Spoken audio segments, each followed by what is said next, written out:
Hi, and welcome to a new season of City Desk, a behind-the-scenes look at Santa Barbara's top local news stories. I'm your host, Jerry Roberts, joined by an all-star lineup of local journalists for an inside look at these headlines. State Street merchants express outrage over some shady and mysterious business practices. In the big congressional race, Helene says she's ahead, but Salud has raised the cash equivalent of a small nation's GDP.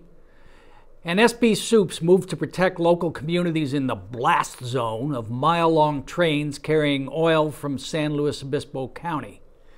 Joining me from high atop the lavish South Salinas Street world headquarters of TBSB, Tyler Hayden, news editor of the Santa Barbara Independent. Josh Molina, who reports on politics and planning for Newshawk, and Kelsey Bruger, staff writer for the Independent. Thanks for being here, everyone. So, Kelsey, less than 6 months after the big oil spill, you report that planners up in San Luis Obispo are considering a proposal by Phillips 66, their refinery near the county line, to bring in 5 huge trains of crude oil every week. And the EIR talks about the blast zones. What are the body count estimates? Well, I think that remains to be seen. At this point, we do know that the EIR, the draft EIR, has more than 20,000 people commenting on it. So a lot of concern up and down California. These trains that carry oil have become increasingly popular all over the country, and so there have been, quite a few. There have been some pretty terrible spills, and so a lot of heightened concern in the last several years. So it's kind of a weird situation because it's the only time that the San Luis Obispo County Planning Commission is going to, right now the project is under them. And so everyone from all over California is weighing in on it and sending letters. And so this week it was at the Board of Supervisors, so you had a lot of environmentalists coming out and saying that, if this is approved, ultimately Santa Barbara, among many other communities, would be in the blast zone. And so that's 1 mile away from anywhere from the train. Along the track, anywhere in the train. Yeah, right. So, today I was talking to someone from the oil industry who referred to the oil as dead oil. So they consider it to be such heavy crude that it wouldn't necessarily be as problematic. Environmentalists are saying that they need to cut it with dilutants so it becomes more flammable and explosive, and these trains are 1.5 miles long, so it's definitely something that people are paying attention to. Dead oil in the blast zone. Yeah, right. So it's all bad. It's all bad. It's not going to come close to State Street around Pueblo. Is it East Pueblo? No. No. So wait a minute. So where is this refinery exactly? So it's in Nipomo. So it's in San Luis Obispo County. It's kind of confusing because it's called the Santa Maria Refinery, so I think that threw a few people off. But so the decision is up to San Luis Obispo Board of Supervisors, who it's a 3-2 split, tends to be more in favor of oil development, but this has generated so much public opinion. People are thinking maybe that they'll think twice, or that remains to be seen. And how do they get oil in and out of the refinery now? And they have pipelines. So, which we are really know safe. About those. Well, that's the funny thing, is that you had people, speaking for the supervisors, saying, the pipeline, of course, was the environmentally friendly thing to do. It's underground, and now we have 20,000 gallons or more in the ocean after the spill. So, I see. You think they should have called it something other than blast zone? You used to write press releases and stuff for a living. What do you think? I mean that. Well, that's Salud Carbajal. So that's him saying it's a problem. Oh. So the blast zone is not a good thing. So that's Phillips doesn't talk about. Yeah, the blast Phillips zone. isn't writing a press release about the blast zone. What do they call it? I wonder what they probably have. Comfort zone. Yeah. Comfort zone. That's kind of interesting. Now, 20,000 comments on this, you said, that they've had already? More than 20,000 public comments, 40 local entities. So for instance, the Board of Supervisors would be one of 40 now. Even school boards are weighing in, school districts saying, writing letters of concern that it could impact student safety. Well, I mean, and the argument I assume on the other side is, well, as long as you're using gasoline, then you can't complain about this. Right, and that was something that came up on Tuesday, and it's a funny thing because we're talking about something very specific, and one of the supervisors said, you know, anytime anything related to oil comes up, it turns into this really broad discussion. Which one of the supervisors? It was Janet Wolf. Oh. She said, you know, it turns into this really big discussion of, well, society still relies on oil. It's still petroleum based. And she's talking about, you know, this is a risk that, you know, this is something that we can control here. And, you know, the flip side of that is, well, there's risks everywhere all the time. So you need, you know, we still use the oil. We need to get the oil from point A to B. So she was knocking that, she was trying to knock that argument down. Right. And who was making the argument?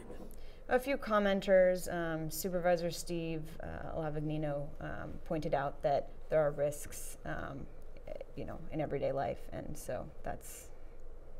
And as a practical matter, the Board of Supervisors weighing in on this has exactly how much impact, Josh? 100%. Yeah. Total. What's your guess? How much the Santa Barbara How supervisors? much A lot of sway. Big difference. And the correct answer is what? Zip. No, I'm kidding. It's. I mean, it is. I think that especially, you know, you're looking at Santa Barbara. You know, I think that it'll go before. Ultimately, it's going to be the board of supervisors in San Luis Obispo. So, just all of this public opinion, I'd imagine would carry some weight. I mean, I don't know. This is going to be a long process. You know, it's going to. How long? I mean, does it? It is going months or years or probably years. It's going to be before the Planning Commission. As the earliest point would be end of this year. So then, you know, it's going to be appealed regardless of what happens, most likely, and it'll end up at the Board of Supervisors somewhere down the line after that. And would this have been a big issue in Santa Barbara if Salud Carbajal was not running for Congress? What do you think, Josh? Speaking of which, did you like the way I did that? That was good. That was good. Yeah. It's been sort of a quiet summer in the race for to replace Lois Capps in Congress, but candidates have been raising a lot of money, some of them more than others, rounding up endorsements. What's the latest? Well, Salud Carbajal is the big financial lead, right? He's way ahead in terms of fundraising. I think there was another deadline, August 31st. The next reporting deadline is at the end of September. He's way ahead. Right, he has that infrastructure. He's got Lois Capps' infrastructure to help him raise money. He's also got a lot of endorsements, right? So the insider sort of game is that he's set himself way out ahead of Mayor Schneider. He's, you know, if you're calling it today, he looks like he's the front runner, at least in terms of his endorsements. He's got Nancy Pelosi, he's got Kamala Harris, he's Lois Capps. Got Lois Capps, of course. He's clearly the perceived front runner in terms of the insider game. The Democratic Party is for him. That being said, Helene Schneider, I think, you know, she had that poll come out where it says most voters at this point are totally undecided. They're 37% of the voters are undecided. How much credibility did you give that poll? I don't know. That's the big question. I asked them. I asked a bunch of people, and they said they said that, you know, it was Helene Schneider's funded poll, right? So this far out, there are still a lot of undecided voters. So that's what Mayor Schneider is trying to point to. Say, hey, we have a long way to go. Schneider is trying to portray herself in some ways as the anti-establishment candidate, right? So she doesn't have all those endorsements. So her game is not going to be, look, everyone's behind me. I'm the clear Democratic leader. So she has to go in a different direction. So that direction is, do people want somebody who's endorsed by a polarizing figure like Nancy Pelosi? You know, Lois Capps is obviously had some challenges perception-wise when she announced she wasn't going to run again. So she is trying to separate herself and say, I'm not a candidate with any attachments, right? I'm not somebody, right? That's good. Well, go for the strongest. Go for your opponent's strongest thing and try to flip it. All right. Well, as we see with somebody like Donald Trump, right? People do not. People like somebody who portrays themselves as being different and counter to the political establishment.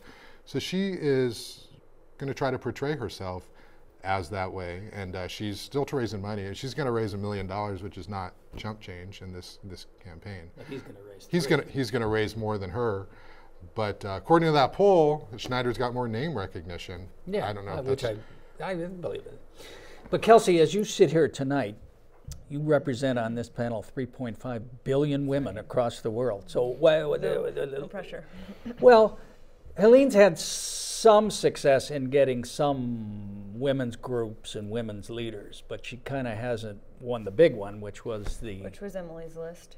and the Democratic. No, and then right, and then more locally, right. How come he got? Well, he didn't get He it, didn't right? get it, right. But he blocked her from getting it.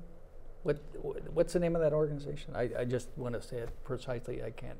Women's Political Committee. Yes. Yeah, so they had an endorsement meeting, and nobody came out with a majority of votes for an endorsement. And this is a huge deal because you would think it would be automatic that Schneider would get this endorsement because she has deep roots. When she was starting out back in 2003, she running for office, this was the group that promoted her and pushed her. She's a former president, right? She's a former chair. I mean, she was on Planned Parenthood, worked for Planned Parenthood for 12 years. You know, she, as far as a woman, she has stuck up for women's issues. And Well, and she's. I mean, I'm the only woman in the race. I mean, she must have told me that 12 times when the thing started. She is endorsed by the California Women's Political Committee, which does carry some weight with them, but locally, of course, the Democratic Party is behind Salud Carbajal, and those tentacles go far and wide, and she has fallen out of favor with that group. So, Why? What did she do? that's she for a while she Is it was Jeremy Lindemann? Is it her former political consultant? I'm not familiar with that person. She didn't back some of the Democratic candidates in some recent council elections, and I think the idea is to build the party. And so when the party is looking to get people into council seats, they want a unified voice. And when you have the mayor of Santa Barbara, who is maybe going for somebody she has a personal allegiance to, a candidate, they sort of perceive that as you're not part of the group, And so, we had that in the last election cycle where she went out and she endorsed a different candidate. Who did she endorse? She endorsed David Landecker, who was not the candidate of the Democratic Party at that time. And that's, if you're not on the same page with the Democratic Party, sometimes it could come back to haunt you. So that's one of the issues. And also, she's Highway 101's been an issue where she's had She's for the explain that, break that down. Well, she differs from Salud Carbajal, and she's got a perspective on Highway 101 in terms of the widening, and she's got a very city of Santa Barbara focused perspective. And a lot of people say that she's sort of the reason why this project is not going forward. And Salud Carbajal and her have been fighting over that issue, and not just a war of words, but that translates to money from people in Montecito who badly want to see this highway widened. Okay, so they want to see this, and there is a clash there in terms of the funding, and that's another thing that's different that she's out on her own on.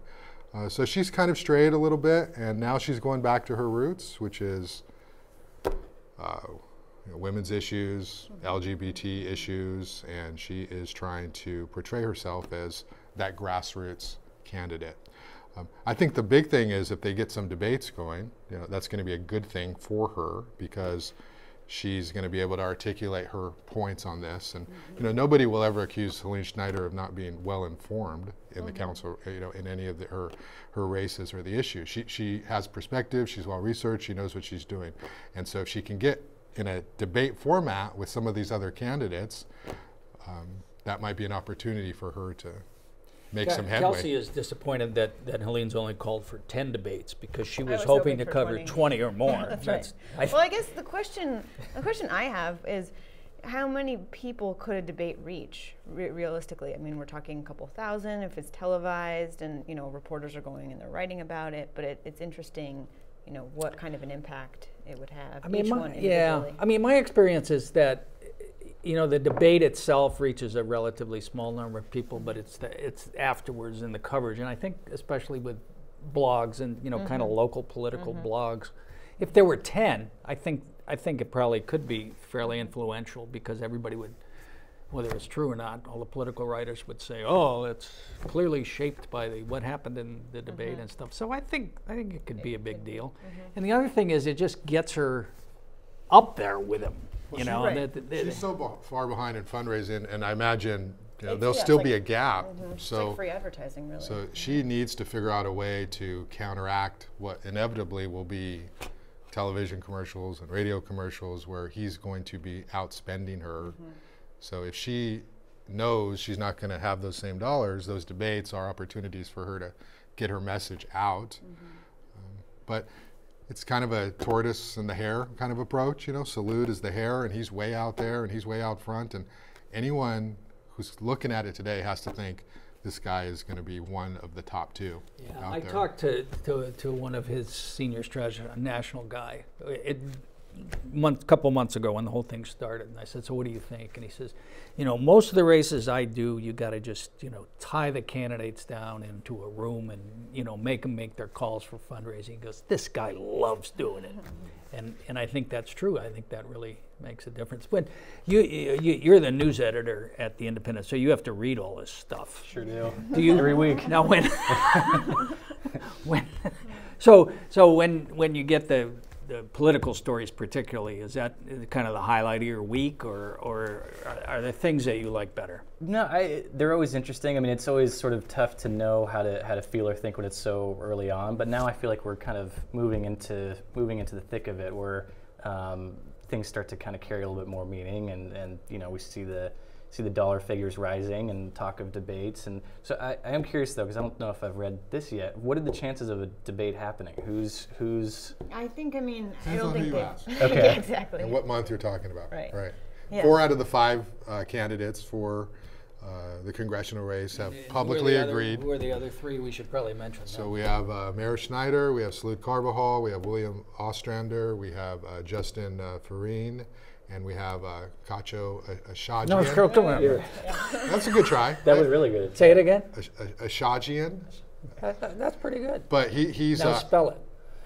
I'm much better at spelling it than saying it. Never mind. No, you don't have to spell. But he's just Cacho. That's all he is. Yeah. Even he Well, in his yeah, but I campaign mean, is he's Cacho. leading. Wasn't he leading? Actually, Right, leading in that in poll. Helene's poll. In that poll, yeah. Yeah, I mean, I think we're talking about Helene and Salud because we're kind of South Coast focused here, but Cacho is probably he's front runner. He was leading in this poll.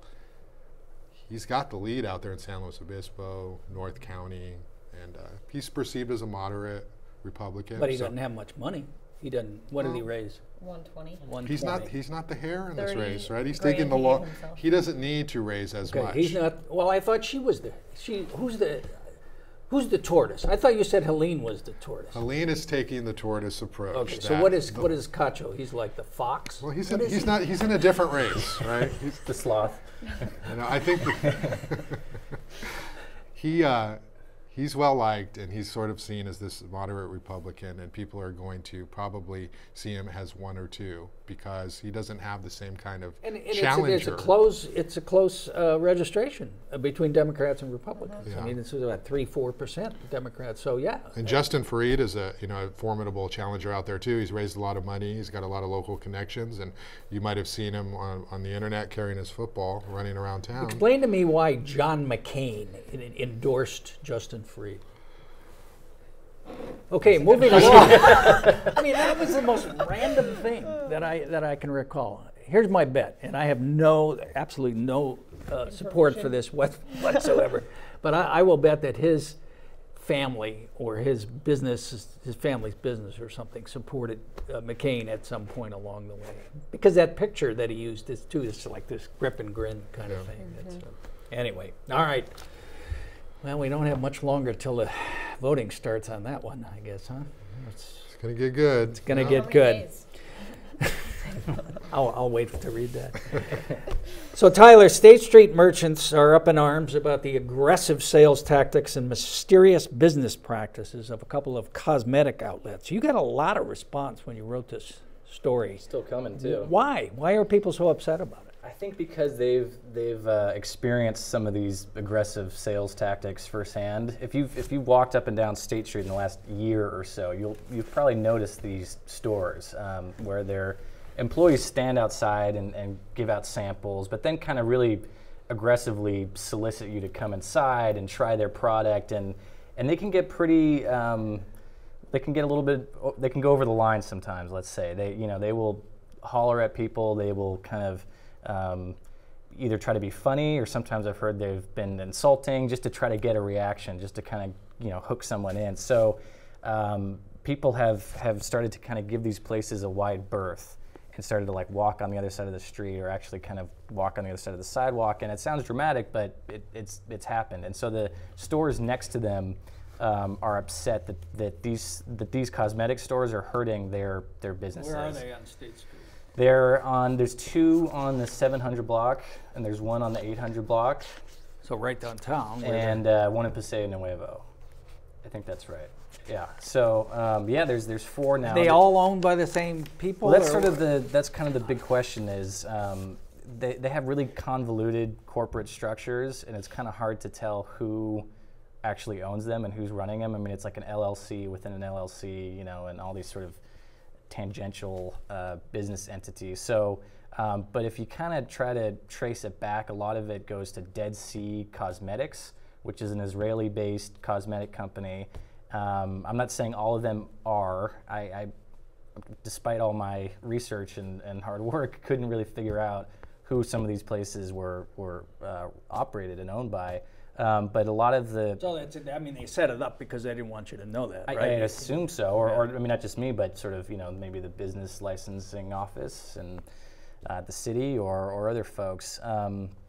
So there's been other reports about this company around the country, actually around the world as well. They're in New Zealand, and they're in Germany, and they're all over Europe. And actually, they were recently kicked out of New Zealand. The company was kind of banned from the entire country for some some pretty shady business practices. And you reported that several of them did not have business licenses. Right. So since the story came out, a couple of the stores have actually seemed to have stopped business. I heard today that it might be because the business licensing office at City Hall actually stopped or forced them to. And I know that the city attorney has given direction to the police to kind of keep a close eye on these spots to see when they're operating, who's actually there, and how they're treating. And some of the businesses, some of the other businesses have taken their own steps to. Yeah, one jewelry store next to one of these business locations hired a security guard just to make sure that the cosmetic employees didn't cross over their property line to hand out their samples. And if you walk by, you'll see him. He's sitting on a stool all day, every day, kind of making sure they stay back. Yeah. And did they bother you? Have they bothered? No. They keep a wide berth. Exactly. Yeah. And Tyler, is it true that you told the salespeople to go try this at the public market instead? Another story. No comment on that. Independent gets results. You drove them all out of there. I know. I feel bad. The last time I'm on here, it's bad business practices. But no, they I'm not saying they're bad people or they shouldn't be allowed to do business on State Street, and I don't think anyone's saying that. It's just their approach is I think putting people off. But I mean, here's the other thing that you reported, which I found very interesting, is that like half or more of the back of the store is vacant, right. Which, given the cost of commercial space on State Street, seems odd. It is odd. The only explanation I could come up with is that these products are so expensive, and when people buy them, they usually buy hundreds of dollars worth of makeup at a time, or sometimes even thousands. And if you get one or two sales a day, maybe that covers the cost of your space, and you don't, it's a small product, and they get shipments, and they don't need all Well, that. you had that one lady that went in there and at lunchtime and bought $26,000 worth. That's what that's what she said. I don't know how anyone gets you to buy that much makes, but And then They're good. she said she was having a bad day and wanted to get her money back. right, yeah, something like that. Yeah, How's that working for you? I don't know. So it's basically, is it basically a police problem, or is it basically? It's right now. It's I think a city. It's a police problem to make sure that they don't cross over their property line. They can issue tickets if they do that, and then it becomes a city hall enforcement problem to make sure that they have the proper permits and business license and all that. So that's kind of where we're at. That's where we're at now. All right. And Dead Sea Cosmetics, isn't that on the Phillips 66 train? It ought to be.